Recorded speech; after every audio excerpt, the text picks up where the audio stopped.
E esse é o último bloco do Conexões de hoje, que está debatendo a reforma política com o professor Thales Pinto, do IFG e mestre em História, também com o professor José Elias Domingos, do IFG também, e mestre em Ciências Sociais, e com o professor Robinson Almeida, aqui da Faculdade de Ciências Sociais da UFG. Professor, tive que interrompê-lo no último bloco, se o senhor quiser complementar a fala. Sim.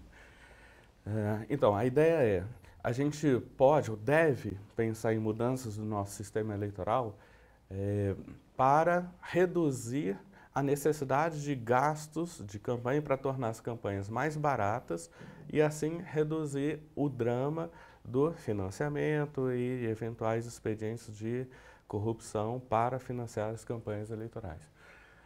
Então, eu gostaria de apresentar, a gente costuma dizer que cada um, né, que lida com esse tema tem a sua receitinha de bolo, de o que seria a reforma política ideal, como seria o melhor para o nosso sistema político, né? Eu gostaria de apresentar a minha posição, que eu não explicitei claramente até agora. Eu vejo com muito bons olhos essa proposta de emenda constitucional que está no Congresso, que resulta daquele grupo de trabalho que a Câmara dos Deputados montou logo após o processo das manifestações do ano passado e que a presidente Dilma manda para o Congresso, né, a proposta de um plebiscito e tal, e com alguns pontos. E aí a Câmara montou esse grupo de trabalho que trabalhou num projeto e apresentou uma proposta de emenda constitucional que está lá no Congresso. E ela apresenta a seguinte proposta, que é muito pouco comentada, que era uma proposta que já estava num projeto de lei antes no Congresso Nacional, e esse grupo de trabalho pega e coloca numa proposta de emenda constitucional, que é a seguinte: dividir os estados em circunscrições eleitorais menores. Porque imagina Goiás, que elege 17 deputados federais, e, eventualmente, a gente tem candidatos que têm uma base eleitoral em Goiânia ou num segmento específico da sociedade, num movimento social assim, ou um sindicato tal, ou um grupo religioso tal. Mas outros candidatos que não têm essa concentração na sua base eleitoral têm que percorrer o estado inteiro. De Catalão a Porangatu, de norte a sul, leste a oeste do estado. Imagina São Paulo, que elege 70 deputados, uma infinidade de partidos e listas com centenas de candidatos, o dinheiro que é gasto nisso. Além do mais, o problema que é a propaganda eleitoral, que é um show de horrores na minha avaliação, aquele desfilar de candidatos. Você me conhece? Não conheço, nunca ouvi falar. Eu sou fã.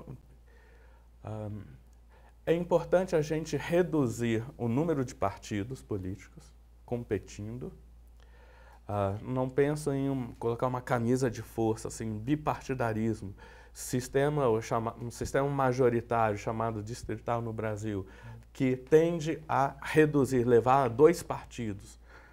Eu acho que isso é engessar demais o sistema, mas eu acho que, sim, é necessário reduzir o número de partidos.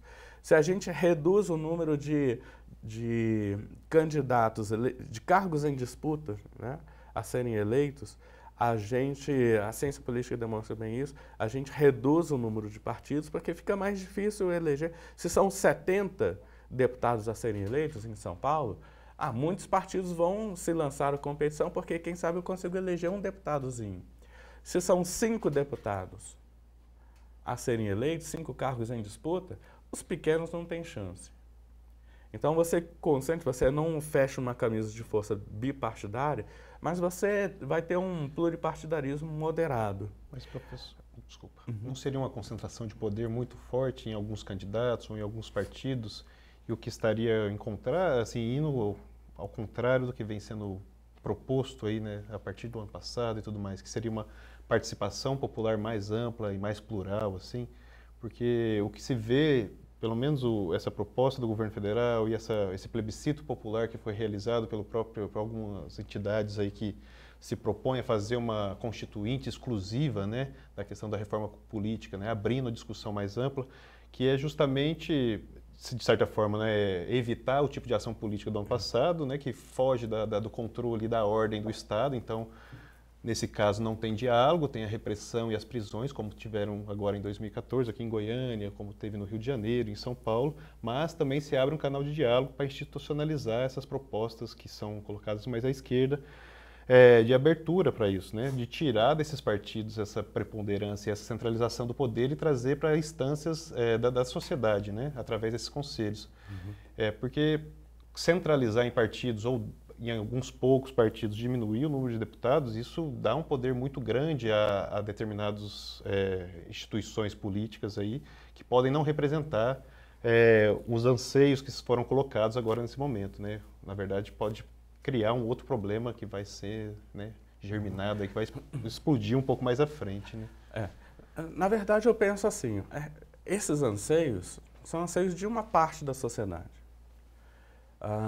Outros setores da sociedade, bom, então o que é apresentado como reforma política democrática, popular e tal, é de alguns setores organizados da sociedade que geralmente tendem a pensar que eles estão do lado da sociedade inteira, do povo, eles têm uma plataforma popular e tal, mas a sociedade inteira não pensa assim, outros setores da sociedade têm outras agendas, né? A gente vê isso, por exemplo, agora nas eleições passadas, quando se elege um congresso com uma pauta um pouco mais conservadora, com um perfil um pouco mais conservador, né? Muitas pessoas, para pegar um ícone disso, muitas pessoas falam assim, Marco Feliciano não me representa e criticam e tal, mas representa uma grande parte da sociedade que tem que ser respeitada e levado em conta legitimamente, né? Inclusive foi um dos campeões de voto em São Paulo, portanto no Brasil, né?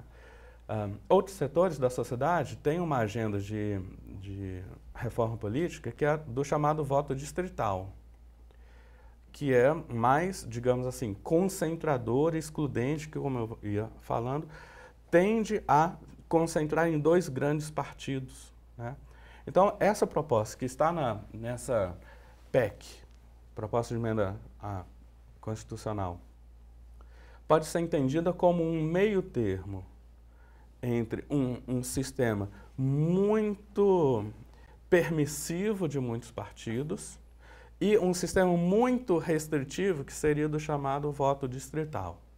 Ela divide os estados em circunscrições menores, em vez de eleger 17 em Goiás inteiro, vai eleger 5 aqui e 7 ali, digamos. Ou 5, 6 e 6, né? O que também atende a uma demanda que me parece um clamor da sociedade, que é aproximar o representante da sua base eleitoral. Quem é que representa a nossa região, Porangatu, norte de Goiás? Não sei, porque são 17, eu nem lembro quem são e tal. Quem sabe os 17 são mais votados aqui no centro-sul do estado? Não. Quem é da nossa região são esses 5 deputados aqui, né? Tudo bem, entendo a sua preocupação, restringe mais. Então, a gente teria que fazer com que esses partidos políticos pudessem se abrir a interesses e demandas da sociedade.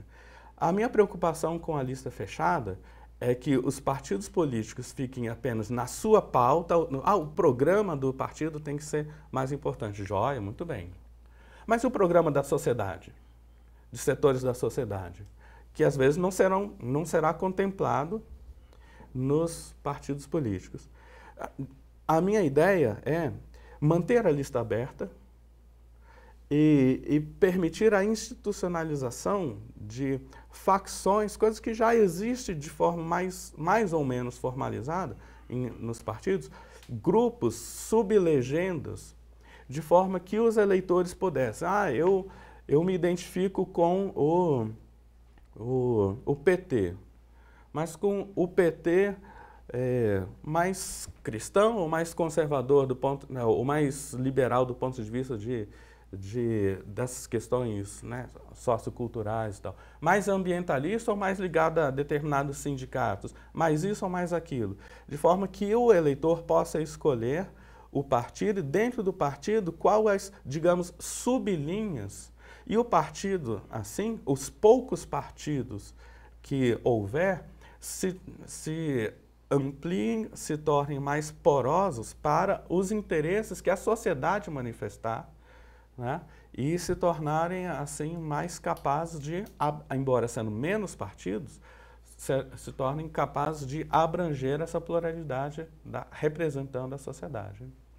Bom, professor Elias, o senhor falou um pouco a respeito de um plebiscito ou referendo, dessa possibilidade de participação da sociedade opinar. Houve um referendo na internet sobre reforma política há poucos meses, sobre participação política, sobre constituição de família, e mesmo politicamente pode ser conclamado aí um referendo ou um plebiscito para tentar chamar a população a pensar mais sobre essa reforma, como ela quer essa reforma política? Veja bem, essa distinção entre o referendo e o plebiscito, que estão previstas na Constituição e tem a regulamentação na própria lei eleitoral, esse debate sobre a diferença entre ambos, ele precisa constar na agenda. Porque ele é um debate que já está sendo feito em forma de disputa político-partidária dentro do Congresso. Lá em Brasília eles já estão fazendo isso. Exatamente porque como que a gente conseguiria colocar em discussão com a sociedade, de forma que a sociedade ela faça parte desse corpo que, de fato, delibere sobre a reforma política, ao mesmo tempo que a gente a legitime, no caso do Congresso Nacional, sem perder a sua autonomia de fechar o projeto. Então, há setores, inclusive partidários, que defendem o plebiscito, há setores que defendem um referendo. É importante ficar claro a distinção entre os dois, que é uma distinção basicamente muito simples, né? O plebiscito, a população ela vai aprovar os pontos de pauta a serem debatidos. Então, a população aprova a agenda. O referendo, a população, ela simplesmente ratifica aquilo que foi debatido e colocado em pauta no Congresso.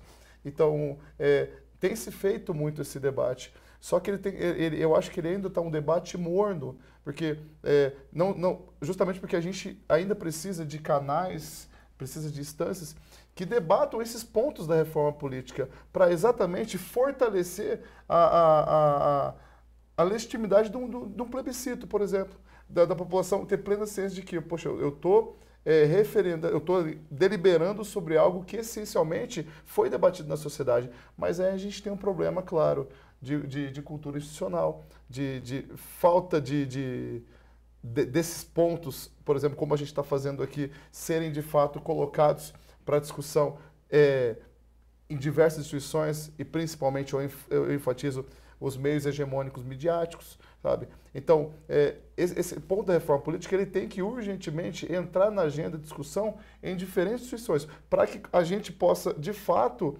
legitimar um debate que envolva o plebiscito ou o referendo. Porque a gente corre o risco, e eu digo isso de antemão, e isso é nítido, a gente corre o risco de fazer tal como foi na questão do porte de armas, por exemplo, né? De você restringir ou não o cidadão de poder utilizar. Foi um debate muito mal feito. Foi um debate que beira o ridículo. E a gente tem que reconhecer isso. O debate foi tão ridículo ao ponto de as pessoas não conseguirem nem entender o que estavam deliberando ali. Então, esse ponto da reforma política, ele deve ser entrar na agenda para além daquilo que os partidos desejam. E eu faço uma provocação que é assim, o partido político no Brasil, pela sua característica de essencialmente, em sua maioria, serem partidos burocratizados e de quadros, não representar interesses de partidos de massas, e na sua organização não se fortalecerem enquanto algo orgânico, forte para além do fisiologismo, as pessoas realmente não se sentem representadas pelos partidos. Se as pessoas não se sentem representadas pelos partidos, como que o partido pode achar que pode incorporar uma demanda social para, por exemplo, ele próprio debater em si só a reforma política, sabe? Um dado curioso, a instituição política brasileira, a organização, de uma forma geral, não é nem política, uma organização no Brasil que a juventude brasileira hoje mais rejeita é o partido, juntamente com o Congresso, a Câmara dos Deputados.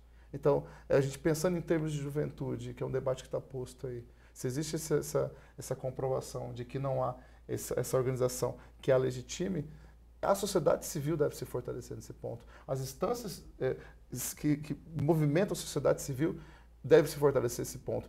A horizontalização da discussão, que eu não vejo ainda ser muito feita, para além de discussões de redes sociais, enfim. Bom, infelizmente, nosso tempo chegou ao fim. Queria agradecer ao professor Tales pela presença. Muito obrigada. De nada. Obrigada também, professor Elias. E obrigada, professor Robson. Obrigado, um prazer. Espero contar com a presença de todos num próximo debate. Muito obrigada. Okay.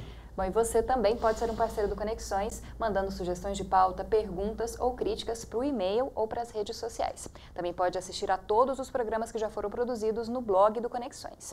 E eu te espero no próximo sábado, às 5h30 da tarde. Os horários alternativos são no domingo, às 9h15 da noite, e na segunda-feira, às 8h15 da noite. Uma ótima semana para você!